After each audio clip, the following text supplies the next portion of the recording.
इचलकरंजी शहरातील कुडचेमळा परिसरात सुरू असलेल्या बेकायदेशीर दारू अड्ड्याबाबत नागरिकांनी केलेल्या तक्रारींची तात्काळ दखल घेत आमदार राहुल आवाडे यांनी स्वतः घटनास्थळी धडक देत काल हा अड्डा उद्ध्वस्त केला। अनेक दिवसांपासून सुरू असलेल्या या बेकायदेशीर कारभारामुळे परिसरातील नागरिक त्रस्त झाले होते। शेवटी आमदार राहुल आवाडे यांनी प्रशासनाला धारेवर धरत स्वतः पुढाकार घेऊन वेळीच कारवाई करत अड्डा बंद पडला असून या ठोस पावलांचे आता सर्वत्र कौतुक होत आहे।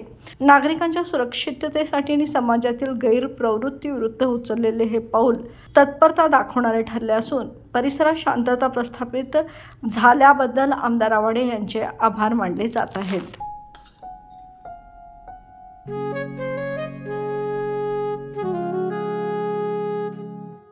बाबा, आज येताना बासुंदी घेऊन या ना। अगं, कालच आपण आईचा वाढदिवस होता म्हणून आणली होती ना।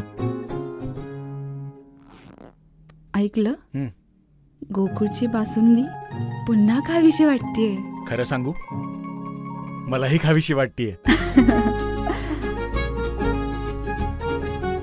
पुन्हा पुन्हा खावीशी वाटणारी गोकुळ बासुंदी।